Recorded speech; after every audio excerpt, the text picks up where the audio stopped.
E aí, gente, tudo bem? Sejam bem-vindos e bem-vindas para o canal. Inscreva-se nele, não esqueça, ative todas as notificações.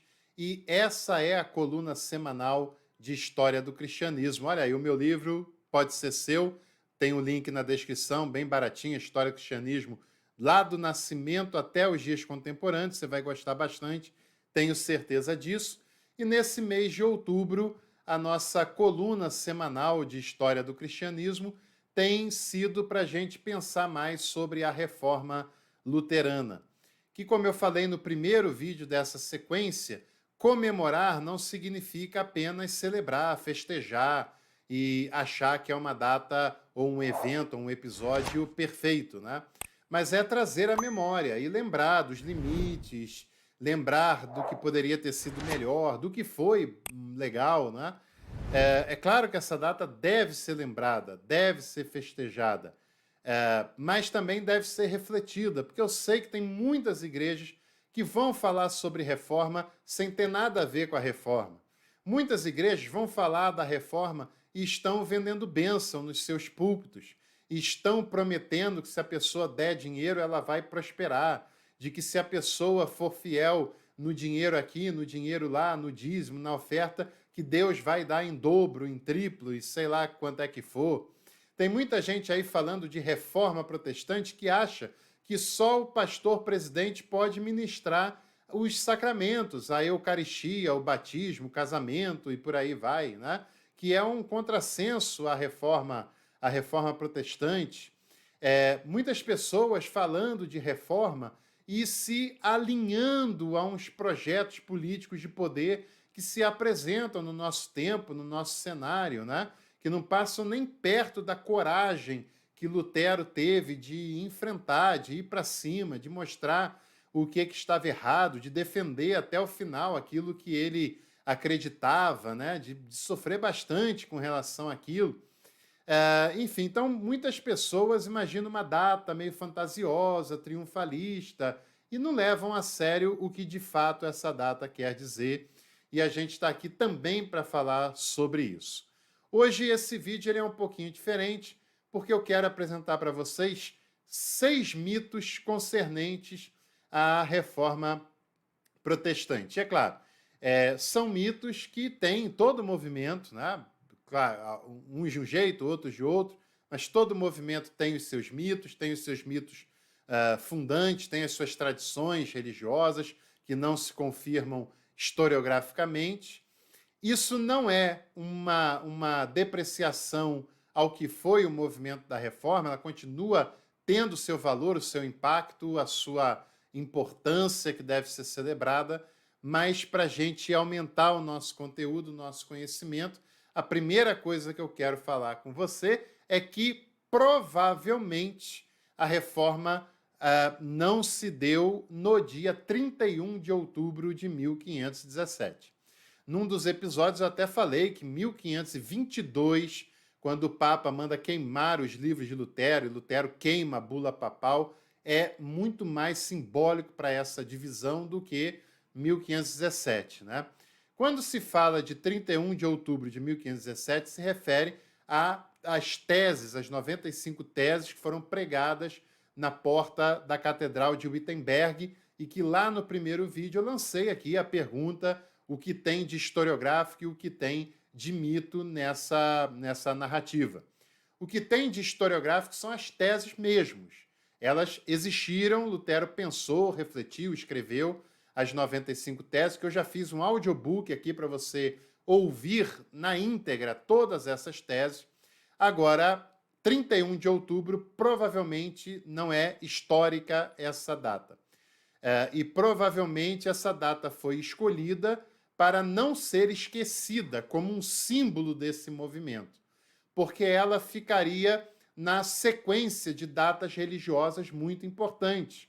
1º de novembro é dia de Todos os Santos, 2 de novembro é dia de Finados, e 31 de outubro, dia da Reforma, ficaria na sequência de 3 datas religiosas muito importantes. Isso tem um papel pedagógico, isso tem um papel de não esquecimento e de ser celebrado na sequência dessas datas tão importantes, e muito provavelmente por causa disso, 31 de outubro ficou consolidado como o dia da Reforma Luterana. O segundo ponto que a gente deve falar, não faz sentido a gente pensar em Lutero pregando na porta da igreja as 95 teses. Por quê? Porque Lutero escreve teses anteriormente.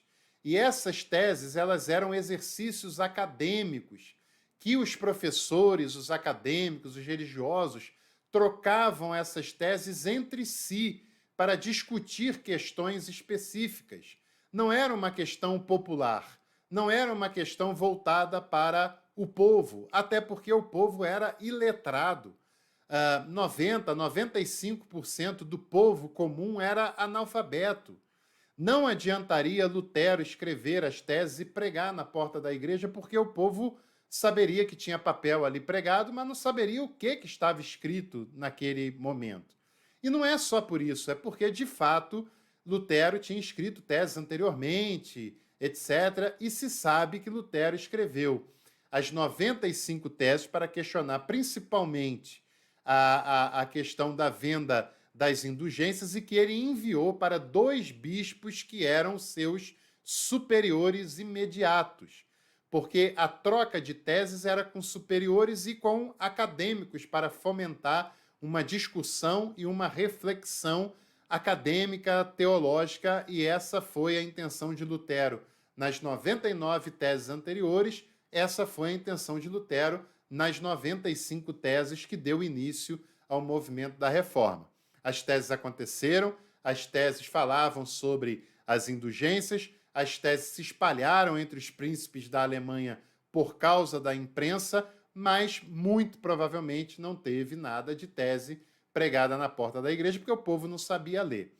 Agora, depois, Martim Lutero e Melanchthon vão produzir uma reforma educacional que é extraordinária na Alemanha, e que leva à alfabetização e torna obrigatória a presença das crianças nas escolas, a educação universal para meninos e meninas também, isso sim, fundamental, mas na época de 1517 isso ainda não era uma realidade. O terceiro mito é aquela ideia de que o Novo Testamento ele foi traduzido em vernáculo em todos os países que fizeram a reforma para que o povo tivesse acesso. Não é bem assim, tá? Não é bem assim. Não é um plano maligno, mas também não tem essa benevolência toda, até porque, como eu já acabei de explicar, o povo mal sabia ler, né? A grande maioria do povo não sabia ler. Então, não adianta nem traduzir o Novo Testamento. Há um histórico majoritário de analfabetismo. A tentativa da tradução do Novo Testamento, dos textos religiosos, para o vernáculo é justamente para fomentar o espírito nacional desses países, da Alemanha, da Dinamarca, da Suécia, porque uma igreja universalizante ela tem muita ingerência num país, inclusive ela é dona de terras nesse país. E quando essas igrejas nacionalizam a religião, elas fortalecem a cultura nacional e elas nacionalizam os patrimônios da igreja, o clero, deixam de mandar dinheiro para Roma e assim sucessivamente. Outro ponto também que é mítico é a ideia de que a reforma sempre defendeu o batismo adulto, batismo que deveria ser feito por pessoas adultas e conscientes. Não, não é verdade. Lutero não defendia isso. Zwingli começou a defender, mas depois desistiu, porque ele viu que isso ia causar distanciamento político para a causa da reforma. Calvino também não. Apenas os anabatistas defendiam o batismo em adulto, idade adulta, e eles foram terrivelmente perseguidos, mortos por afogamento, e não teve nenhum protestante, ou quase nenhum protestante, que se levantou a protestar contra a maldade que fizeram com o extermínio de anabatistas que fizeram no século XVI. Morreu mais anabatista no século XVI, de perseguição religiosa, por afogamento, sem o protesto dos protestante, dos reformados, do que morreu de mártires cristãos no segundo e terceiro século da era cristã. Isso é importante se dizer, né? E um outro mito é que todo evangélico é ligado à reforma protestante. Não diretamente, né? Os reformados são ligados a Calvino, a Zwinglio, não a Lutero. Pentecostais são ligados a um movimento lá atrás, né? Um movimento pietista, que vem do movimento metodista também, e parte desse movimento pietista há movimentos luteranos, mas já é um movimento marginal, já é um movimento minoritário. Nem todo movimento evangélico é ligado diretamente à reforma luterana, né? Mas há expressões que vieram depois dessas manifestações, dessas reformas, e ligados indiretamente nesse sentido, né? E o último ponto é o nome protestante. Para muitas pessoas, o termo protestante ele veio de que os líderes protestavam contra a Igreja Católica, a venda de indulgência.